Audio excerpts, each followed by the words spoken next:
கடாய் சூடான உடனே நல்லெண்ணெய் ஆட் பண்ணுறேன்.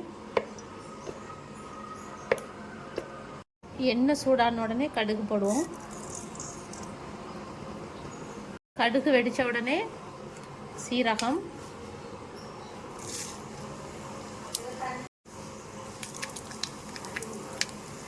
ரெண்டு பல் பூண்டு இடித்து வச்சுருக்கேன், அதை போடுவோம். போட்டுட்டு கிளறி விடுங்க. பண்ணி வச்சுருக்க ஒரு பெரிய வெங்காயம்,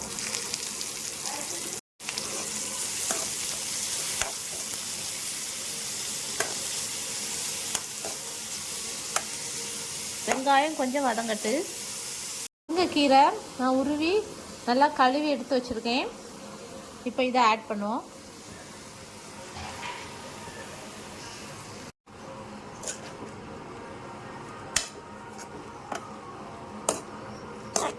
பார்த்தீங்களா, நான் கழுவி வச்சதுனால இதுலேயே தண்ணி இருக்குது.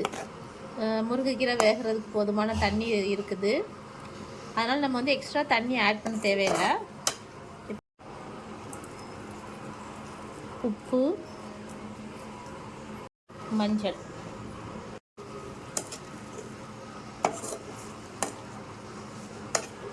நம்ம அடுப்பு தீயை மீடியம் இல்லைன்னா சிம்மில் வச்சே பண்ணுங்கள். ஹையில் வச்சிங்கன்னா உடனே அடி பிடிக்கும் பார்த்தீங்களா.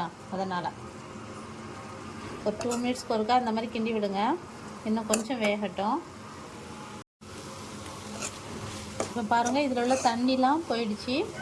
இந்த ஸ்டேஜில் நாம் வந்து இந்த மாதிரி வச்சுட்டு இதில் வந்து எக் ஆட் பண்ணுவோம். நான் இன்றைக்கி 3 நாட்டுக்கோழி எக் எடுத்துருக்கேன். இதை உடச்சி அதில் ஊற்றுவோம். இந்த சென்டரில் கொஞ்சம் எண்ணெய் ஆட் பண்ணிப்போம். நான் நல்லெண்ணெய் தான் எடுத்திருக்கேன். இந்த எண்ணெயில் 3 நாட்டுக்கோழி முட்டை உடச்சி ஊற்றிருக்கேன்.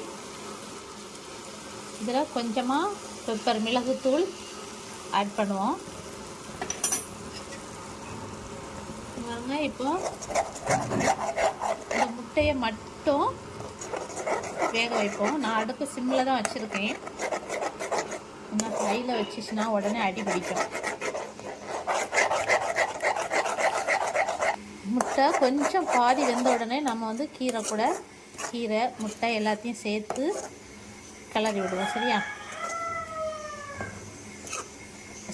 நம்ம வீட்டு குழந்தைகள் வந்து கீரைனா சாப்பிட மாட்டாங்க.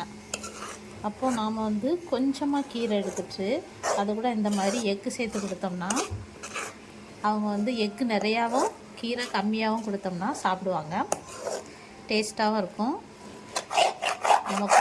நம்ம வீட்டு குழந்தைகளுக்கு ஒரே நேரத்தில் உடம்புல புரதச்சத்து, அயன் எல்லாமே ஒரே நேரத்தில் கிடைக்கும். இந்த மாதிரி சாப்பிட்றதுனால நம்மள ஹீமோகுளோபின் அதிகரிக்கும், நோய் எதிர்ப்பு சக்தி அதிகரிக்கும்.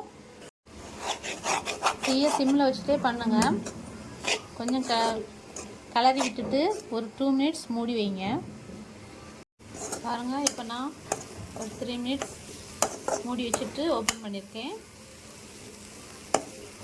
பாருங்கள், இந்தளவுக்கு வந்துடுச்சு பார்த்தீங்களா. இது வந்து நம்ம உடம்புக்கு எல்லாத்துக்குமே ரொம்ப ஹெல்த்தி. வயதுக்கு வந்த பெண்கள் வந்து கண்டிப்பாக சாப்பிடணும். நம்பர் 1 அயன் இதில் இருக்குது, இரும்பு சத்து. இதை செஞ்சு சாப்பிட்டு எல்லோரும் ஹெல்த்தியாக இருப்போம். இந்த வீடியோ பிடிச்சிருந்தா என்னோடய சேனல் சப்ஸ்கிரைப் பண்ணுங்கள். இந்த வீடியோ பார்த்ததற்கு தேங்க்ஸ்.